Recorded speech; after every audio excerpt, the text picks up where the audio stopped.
Bien. Nous continuons donc les cours du Ein Yaakov. Et là,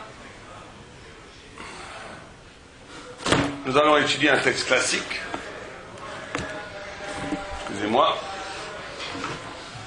Un texte classique. Oh. Amar Rav Chia Baraba. Amar Rabbi Yochanan. Kol HaNevi'im, Kulam. On est dans la page Lamed Dalet. Dans Brachot. D'accord. Ein Yaakov, dans la page de Ein Yaakov Ain. Ok. Dans le Seif Tzadik Tet. Amar Rabbi Chia Baraba. Il a dit Rabbi Chia Baraba. Amar Rabbi Yochanan. Kol HaNevi'im Kulam. Lo nitnadvu ela לבעלי תשובה. כל הנבואה שלהם זה היה רק pour les בעלי תשובה. אבל צדיקים גמורים, צדיקים גמורים, עין לא ראיתה בה. עין לא ראיתה אלוקים זולתך.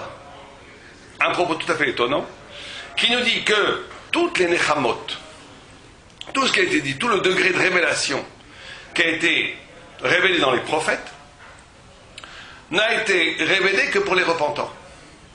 Mais pour les Baal Tshuva, que pour les Baal Tshuva. Mais pour les tzadikim, pour les justes parfaits, leur niveau spirituel est tellement grand qu'il ne peut être la récompense pour les tzadikim gmourim, elle n'est visible que par Dieu lui-même. Aucun prophète ne peut même voir cela. C'est ce que dit la Gemara ici.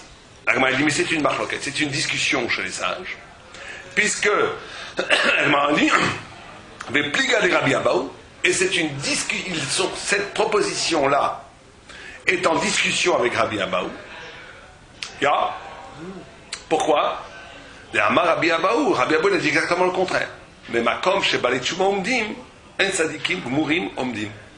Là où se tient le Baal Tshuva, même le tzadik gamour ne peut pas se tenir.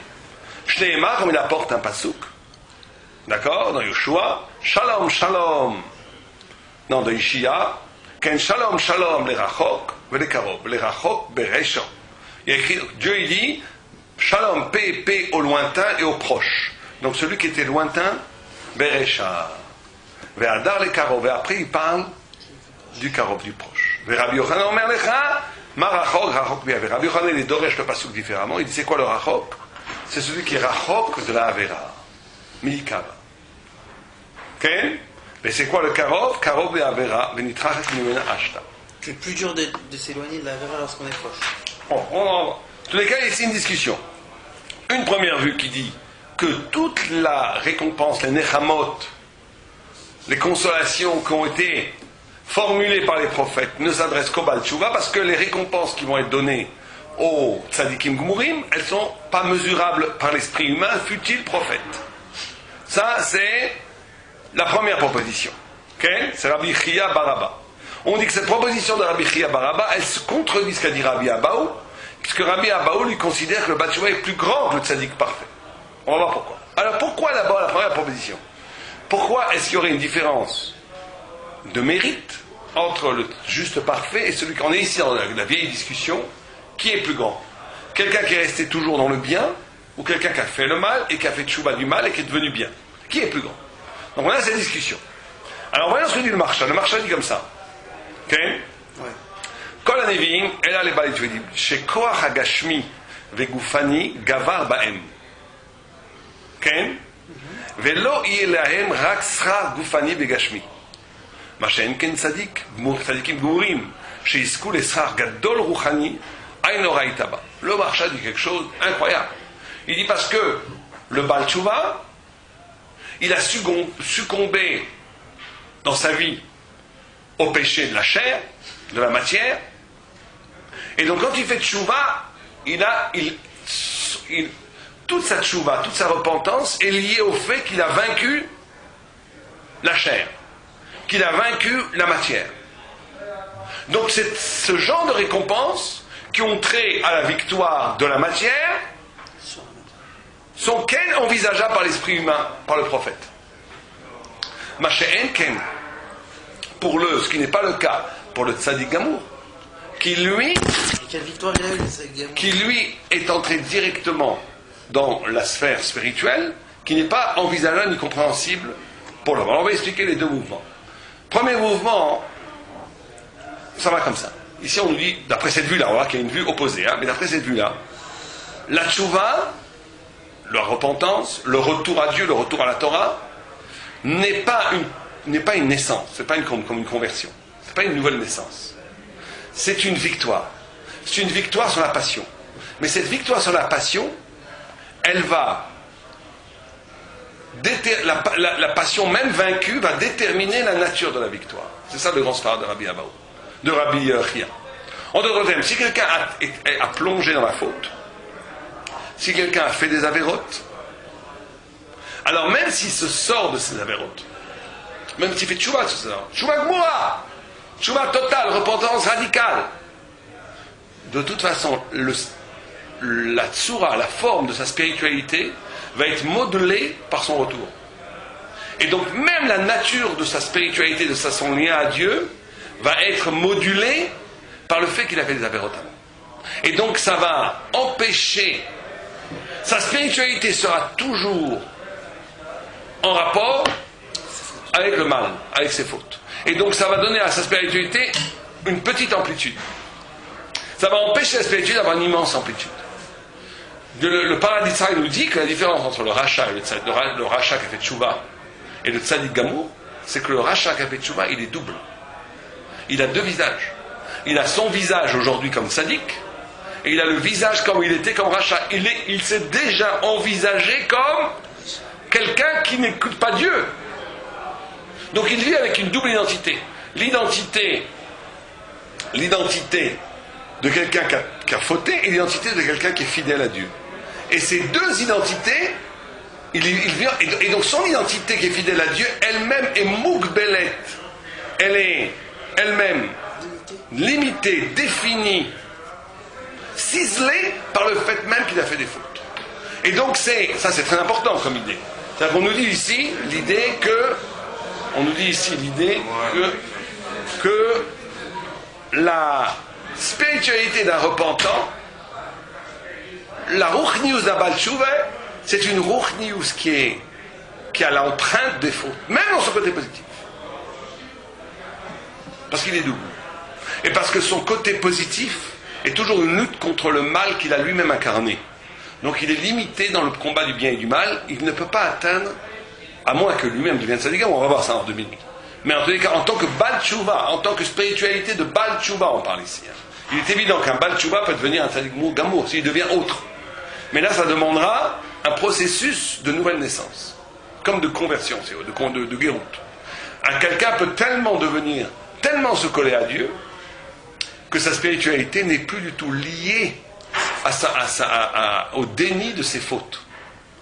Et donc là, il rentre dans la boîte du juste parfait, puisque son passé ne lui appartient plus. Il est tellement collé à l'éternel, il est tellement tombé à l'infini, que tout ce qui a attrait à son passé, ça n'intéresse plus, c'est plus son problème. Là, il devient un tzaddik gamour, un tzaddik parfait, bien sûr. Et là, donc, il rentre dans l'autre catégorie. Mais d'après cette vue-là de Rabbi Chia, il y a deux sortes d'hommes, deux sortes de tzaddikim. Il y a un tzaddik qui est en essence repentant. Ça veut dire donc toute la spiritualité est tributaire du retour. Alors c'est vrai que cette spiritualité tributaire du retour, elle va pouvoir créer des concepts, elle va pouvoir créer des idées, elle va pouvoir des angles d'approche qui sont inenvisageables pour le tzaddik parfait, c'est sûr. Mais d'un autre côté, elle va limiter sa possibilité d'infini. Parce que chaque fois qu'il va exercer sa spiritualité, elle sera dépendante de ce qui s'est passé avant. Alors que le juste parfait, lui, il n'est pas lié à lui-même. Son intrigue spirituelle n'est pas liée à lui-même, n'est pas liée à sa vie privée. Elle est liée à un appel qui le transcende complètement, qui est bien au-delà de lui. Et donc là, on dit En Ein Rata, personne n'a vu ça, il n'y a que Dieu qui peut mesurer cette approche-là. Vous comprenez? Et évidemment, on ne parle pas que de Baal Teshuvah et que de Tzaddik. Dans chaque personne, il y a ces deux dimensions. C'est évident que dans chaque personne, il y a ces deux dimensions. Il y a une dimension ici, d'après Rabbi Chia, il y a une dimension. Il y a certains qui l'incarnent absolument. Tu as des tzaddiks parfaits qui n'ont jamais fauté. Ou qui ont fauté de façon tellement anecdotique que ça ne s'appelle pas fauter. Donc on est sens, ils sont dans l'autre dimension. Et il y a des gens dont toute la vie tourne autour de leur teshuvah. Toute leur vie tourne autour de l'interrogation, de leur lutte pour ne pas retomber dans ce qu'ils étaient avant. Ça, il y a des gens comme ça, bien entendu, des deux extrêmes. Donc on dit que là, celui qui est l'absolu tzaddik, lui, il rentre dans une dimension du spirituel qui justement est infinie parce qu'il ne dépend pas d'une vie personnelle. Il dépend d'un appel de l'ailleurs, d'un appel de l'au-delà. Machéen, ce qui n'est pas le cas du Baal Tshuva, qui lui est dans la spiritualité elle-même, dans la relation elle-même, elle est tout le temps mesurée par rapport à la tentation de redevenir ce qu'il était ou de ne pas redevenir ce qu'il était. C'est son intrigue spirituelle. Et cette possibilité-là est riche de sens, riche de mérite, mais elle a aussi une limite. Parce que tout est lié par rapport à ta possibilité de retomber, ou de ne pas retomber. Donc ça, c'est les deux extrêmes prototypes. Maintenant, ce qu'il est évident qu'il y a dans l'homme, tout le temps ces deux dimensions. Un homme normal, on va dire, quelqu'un qui n'est pas extrême. Un homme est toujours constitué par un rapport spirituel qui est lié à ses fautes, qui est lié à son repentir, qui est lié à sa façon psychologique de s'arracher à la matière, de s'arracher à la passion, de s'arracher au désir, d'être proche de Dieu par rapport à son intrigue personnelle. Et une autre dimension en lui, il y a des moments où cette dimension il se révèle plus, où il a un rapport à l'infini qui n'a plus aucun rapport avec sa petite histoire à lui, qui a un rapport avec justement le fait qu'il a trait à l'infini, qu'il a trait à quelque chose qui le dépasse complètement. Ça, c'est la première vision. La deuxième nous dit au contraire. Alors là, c'est ça qui est intéressant, parce que là, on nous dit le contraire. Là-bas, on nous dit au contraire que le Baal Tshuva est plus grand que le tzaddik parfait.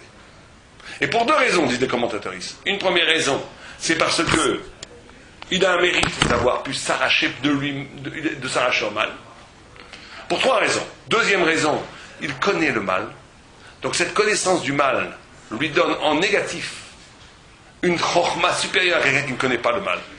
Le fait d'avoir côtoyé le mal donne au bien une dimension que le bien n'a pas quand il ne côtoie pas le mal.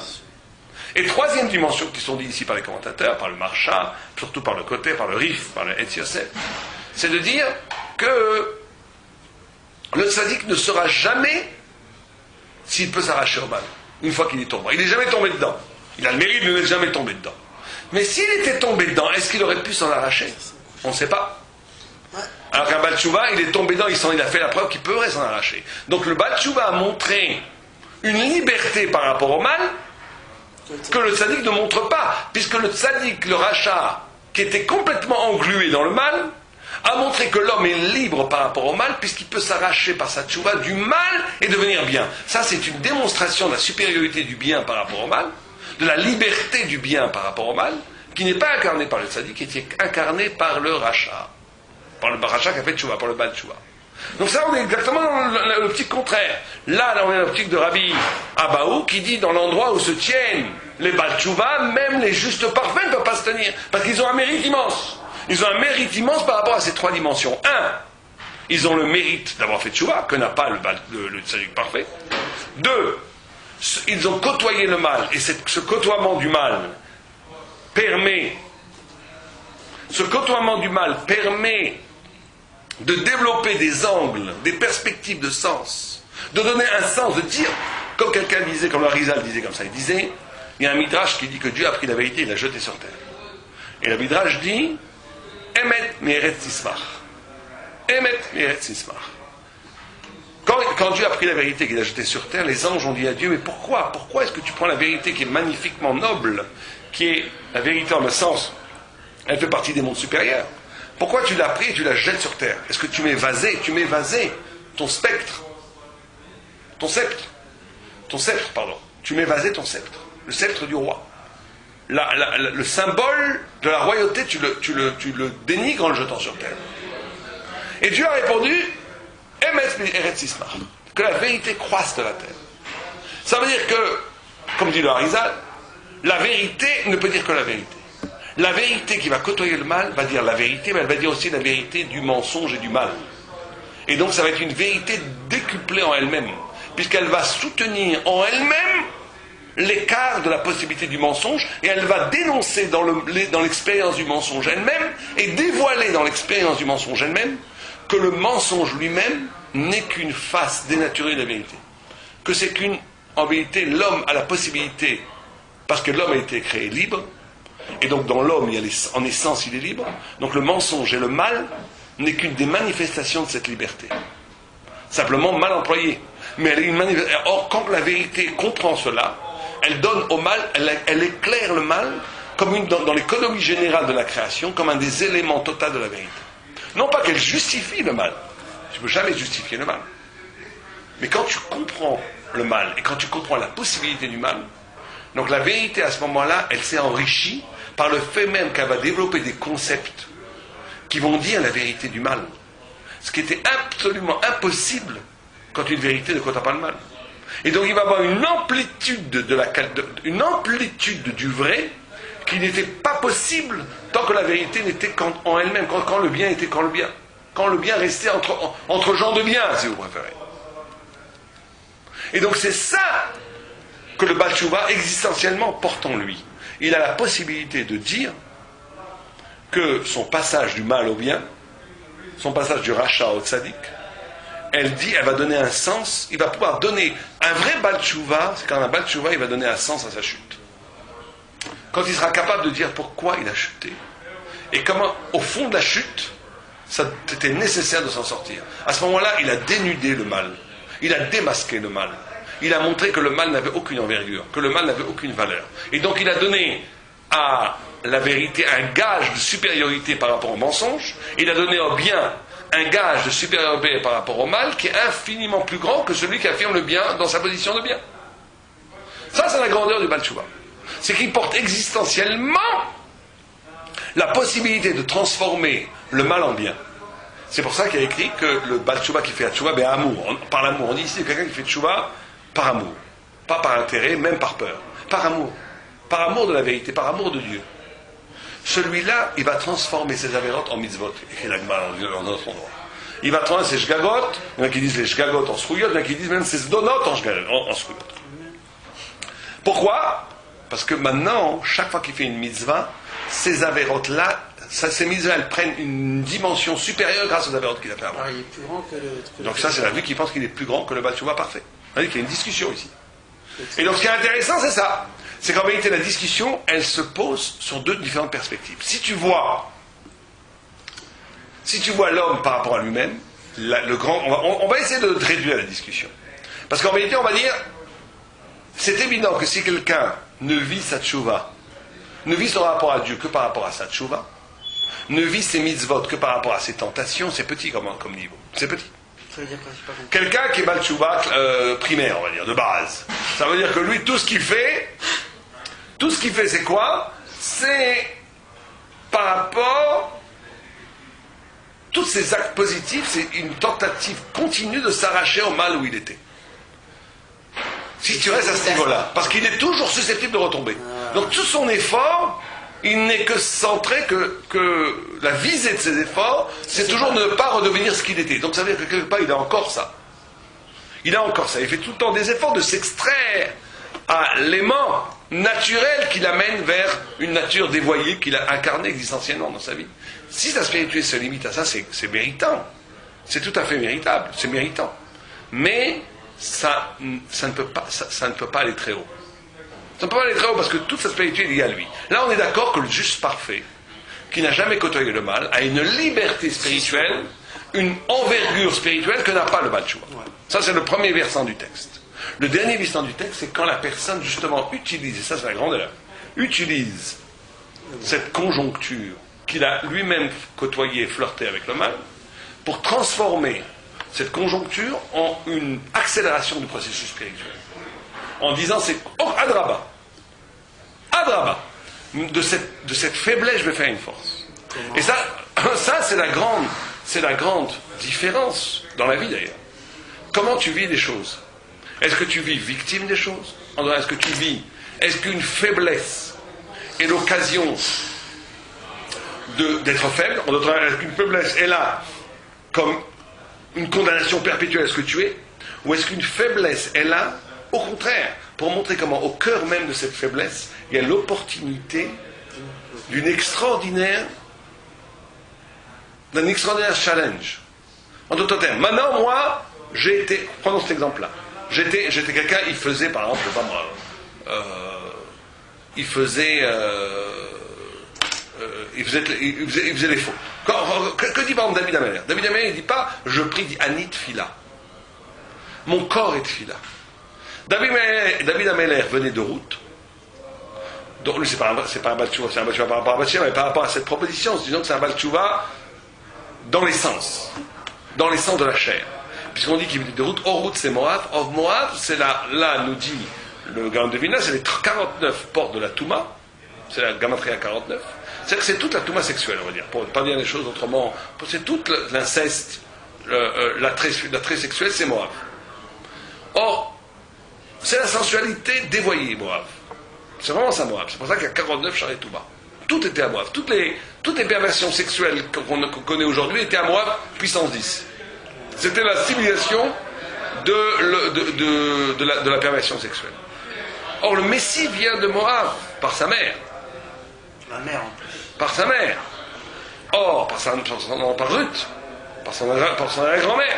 Mais il vient de là. Pourquoi? Parce que justement, le Messie, il devait être capable de dire Anit Fila. Quelqu'un qui dit Anit Fila, il dit c'est pas moi qui prie.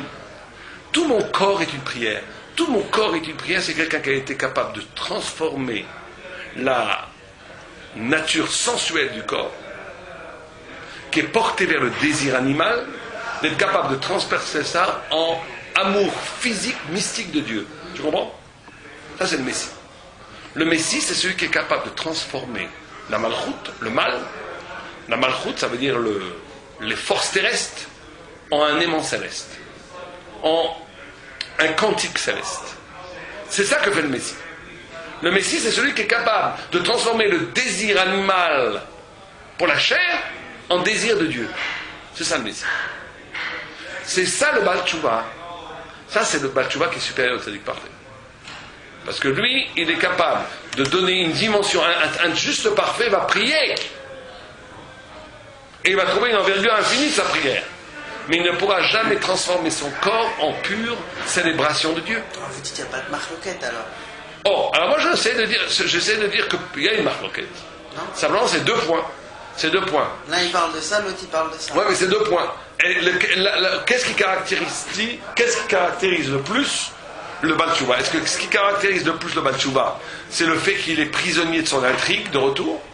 Ou est-ce que ce qui caractérise le plus le Baal, et donc par rapport à ça il est inférieur au tzaddik parfait? Ou est-ce que ce qui caractérise le plus le Baal Tshuva, c'est sa possibilité de transformer le bien en mal? Et dans ce cas, il est plus fort que le tzaddik. Donc c'est vrai qu'il y a une marloquette. Dans l'Agma, on ne peut pas dire qu'il n'y a pas de marloquette. C'est vrai que j'ai l'impression de dire qu'en vérité, c'est deux dimensions différentes. Mais on peut très bien comprendre que non. Parce qu'en vérité, il y a les deux dans les deux. Chaque Baal Tshuva fait les deux. Et donc le problème de la marloquette serait qu'est-ce qui est plus important? Est-ce que c'est la liberté spirituelle, le fait qu'une spiritualité est donnée et ne dépend pas de l'intrigue, de la vie? Ou est-ce que c'est le fait que je peux transformer le bien en le mal? D'accord?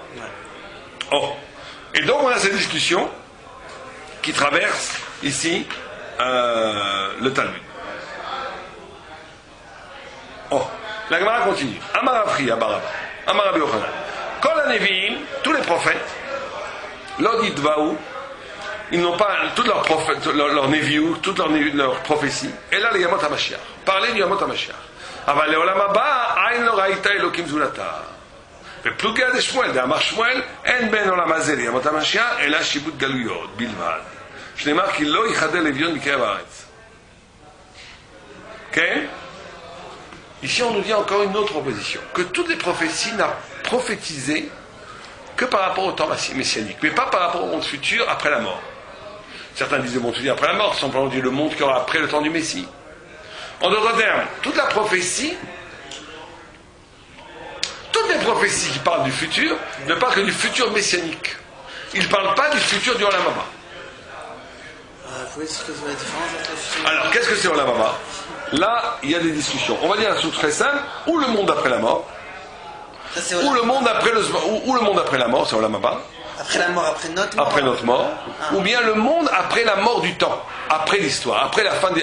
Il y a 6000 ans d'histoire, il y a 1000 ans qui est le Shabbat de l'humanité, qui est le temps messianique, et après qu'est-ce qu'il y a? Certains disent c'est ça le Olam Haba. On veut parce que le Rambam dit tout ce qui en parle, il sait pas ce que c'est. Certains disent que c'est une transformation, une sorte de spiritualisation du monde, de la planète, de l'univers entier qui va monter, qui va se spiritualiser, qui monte d'un niveau ontologique, à la source ontologique de l'être, et que l'être physique mourra pour arriver. Mais le Rambam dit personne ne sait vraiment. Personne ne sait vraiment la preuve. Aucun œil n'a pu le concevoir si ce n'est Dieu lui-même. Ça sera que pour les tzaddik mourim? Ah bien sûr. Ou pour les Balchouak mourim, ou pour les tzaddikim. Non, il a dit tzaddik Kumour que... Non, autre pam, ça c'est une autre proposition. Ici on dit que toutes les prophéties n'ont parlé que du Zman, que du temps messianique, mais pas de ce qu'on appelle l'Olam Haba. D'accord. Pourquoi? Parce que l'Olam Haba n'est pas envisageable. C'est la notion du radicalement autre. C'est la notion très juive,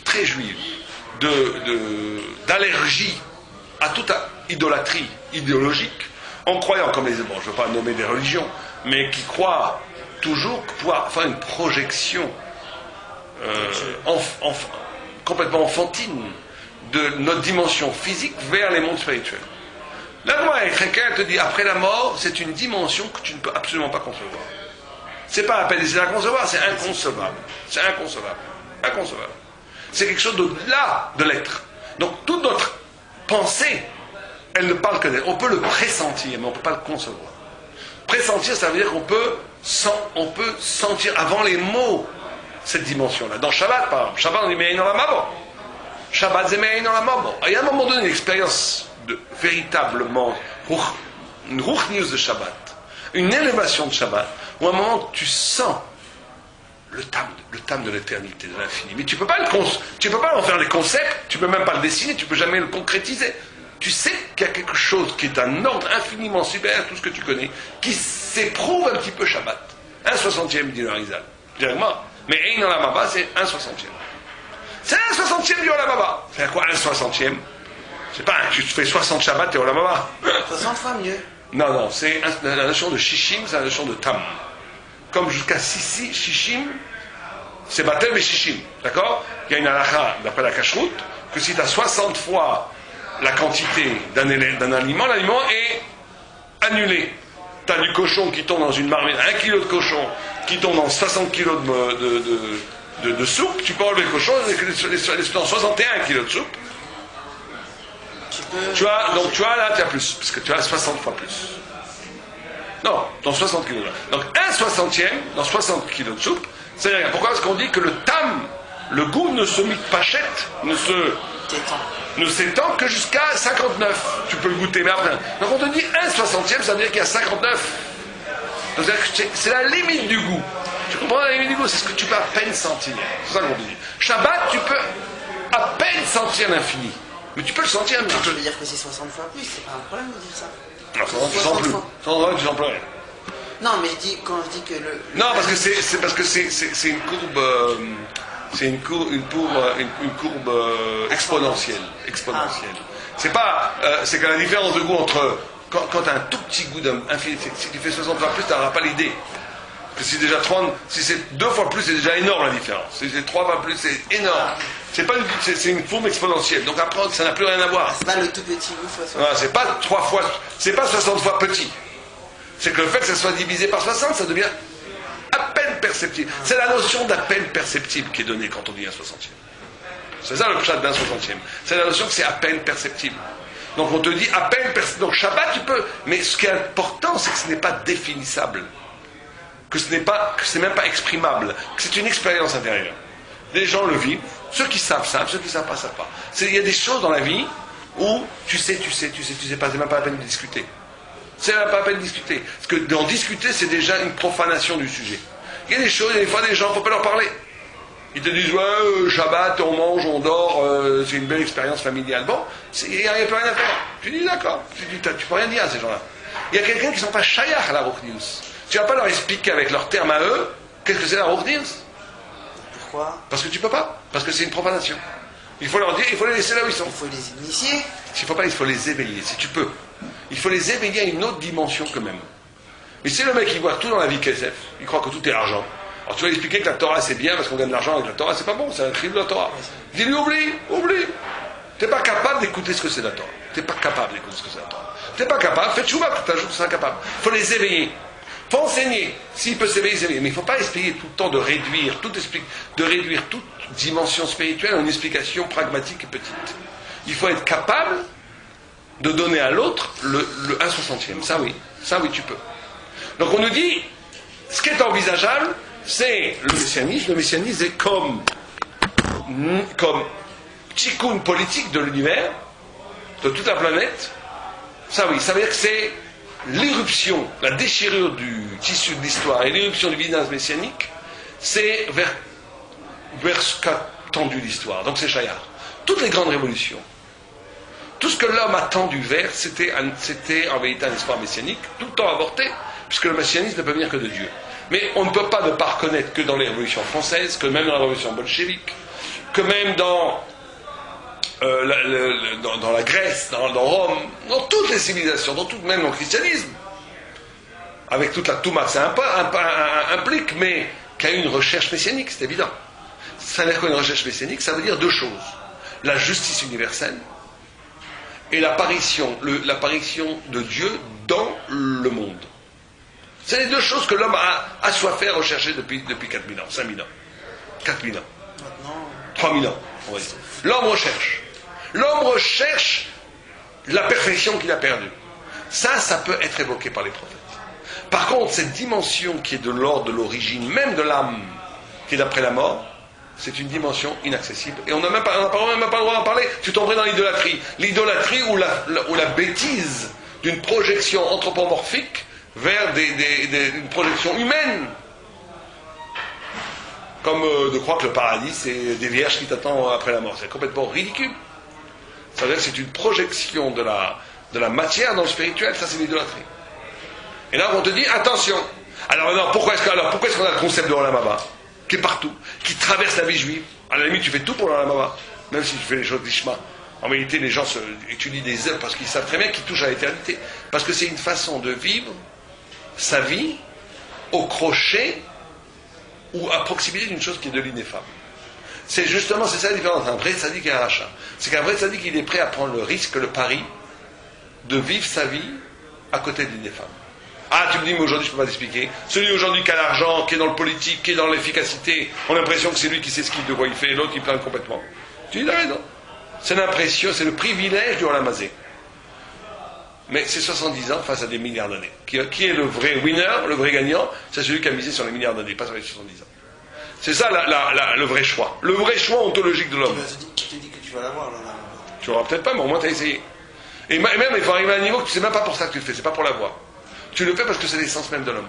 Parce que c'est ton essence. Parce que l'infinité de Dieu, l'infini de Dieu qui t'a créé, résonne en toi comme ta propre infinité. Et que trahir cette infinité, c'est trahir l'homme. C'est ça, on fait des choses pour ça. Quant à la semaine prochaine. J'ai parlé à Munich.